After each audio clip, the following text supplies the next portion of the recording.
एक बार की बात, एक जंगल में पोखर के किनारे एक विशाल बरगद का पेड़ हुआ करता था, जिसमें जंगल के बहुत सारे पक्षियों का बसेरा था। कोई वहाँ छांव में बैठने आता था तो किसी ने घोंसला बनाकर उसी बरगद के पेड़ को अपना घर बना लिया था। यही नहीं, उस जंगल के कई जानवर भी उस पेड़ की छांव में अपनी थकान मिटाने आते थे। तो कुछ जानवर अपने बच्चों को लेकर वहाँ खेलने भी आते थे। इसीलिए सभी उस बरगद के पेड़ से बहुत प्यार करते थे। कितना सुकून है यहाँ।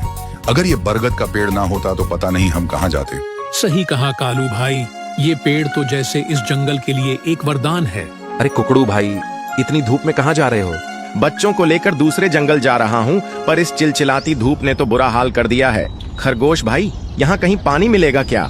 हाँ, उधर पास में ही एक पोखर है, पानी भी पी लो और सामने उस बरगद के पेड़ की छांव में थोड़ा आराम भी कर लो, सारी थकावट दूर हो जाएगी। इस तरह वो बरगद का पेड़ सबके काम आता था। सब कुछ सही चल रहा था, पर एक बार जंगल में बिल्कुल भी बारिश नहीं हुई, जिसके कारण वहाँ सूखा पड़ गया। पानी नहीं मिलने के कारण धीरे धीरे जंगल के पेड़ भी सूखने लगे और वो बरगद का पेड़ भी सूखने लगा। पोखर का पानी भी कम होने लगा। बारिश न होने के कारण पेड़ सूख रहा है। अब यहाँ रहना ठीक नहीं।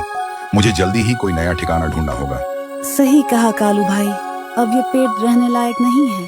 धीरे धीरे पेड़ के सारे पत्ते गिर गए। सारे पशु पक्षी वहाँ से चले गए और रह गया बस एक सूखा सा पेड़। अब न वहाँ कोई आराम करने आता था, न वो पेड़ किसी का घर था। पर एक पक्षी ऐसा था जो अभी भी उस पेड़ को अपना घर मानता था। वो था मिट्ठू तोता। बस उसी ने उस पेड़ का साथ नहीं छोड़ा। अरे मिट्ठू भाई, क्यों इस पेड़ के पीछे पड़े हो? अब यहाँ रहने से कोई फायदा नहीं। हमारी तरह कोई और ठिकाना देखो। ये पेड़ अब सुरक्षित नहीं है, कभी भी गिर सकता है। भाई, यह पेड़ मेरे माता पिता के समान है। मैं इसी पर बड़ा हुआ हूँ, इसी पेड़ की छांव में खेला हूँ और इस पेड़ ने मुझे जीवन के सारे सुख दिए हैं। मैं इसे इस कठिन समय में नहीं छोड़ सकता। यह मेरी सबसे बड़ी खुदगर्जी होगी। जैसी तुम्हारी मर्जी, पर यहाँ रहने का कोई फायदा नहीं। मैं तो जा रहा हूँ, अपना ध्यान रखना। सबने मिट्ठू को बहुत समझाया, पर उस बरगद के पेड़ को लेकर मिट्ठू की वफादारी कम नहीं हुई। उसने उस पेड़ का अंतिम समय तक साथ देने की ठान ली थी।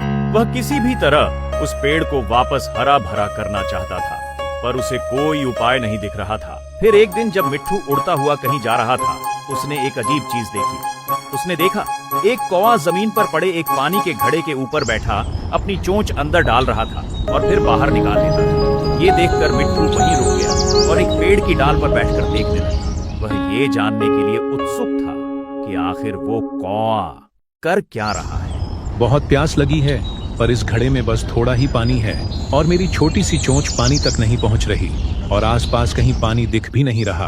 अगर प्यास बुझानी है तो कुछ उपाय करना होगा। ये सोचकर कौवा इधर उधर देखने लगा। तभी उसकी नजर पास में पड़े पत्थरों के टुकड़ों पर गई और उसने कुछ सोचा। हाँ, शायद ये उपाय काम करेगा।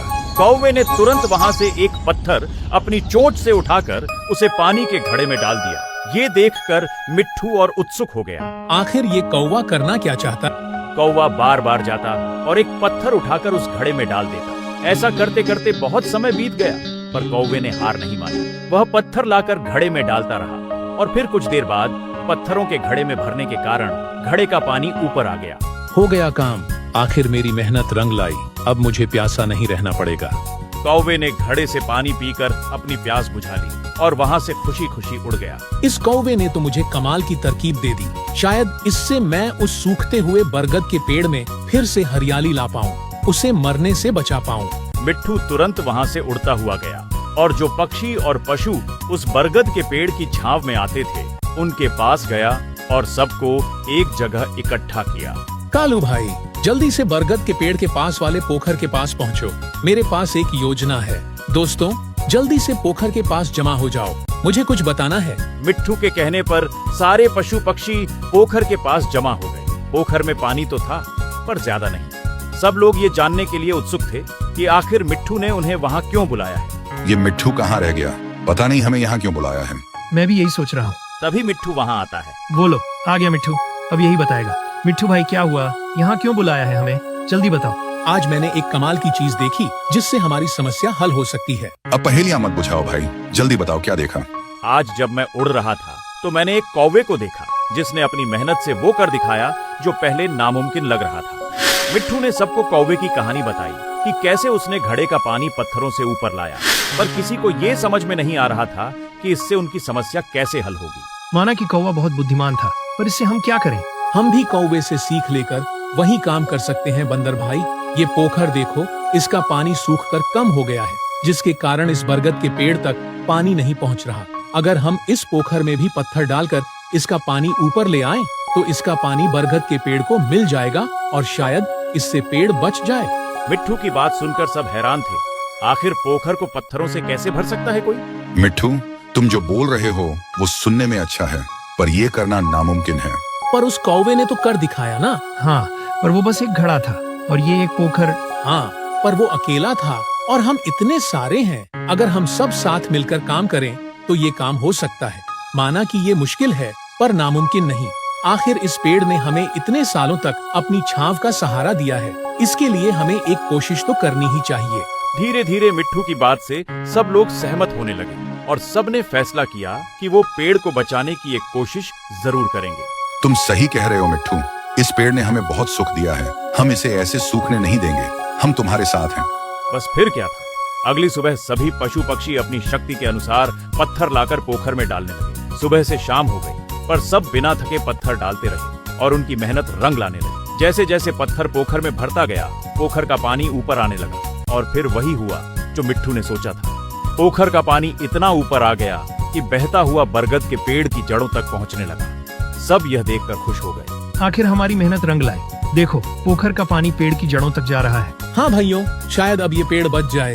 आखिर सबने मिलकर पेड़ तक पानी पहुंचा ही दिया और कुछ दिनों बाद उस सूखे बरगद के पेड़ में एक पत्ता आया तो खुशी से उसका ठिकाना नहीं रहा।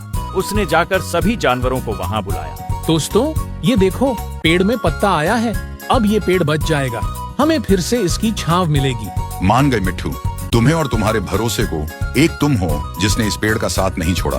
सब खुश थे और तभी आसमान में बादल आ गए और गरजने लगे।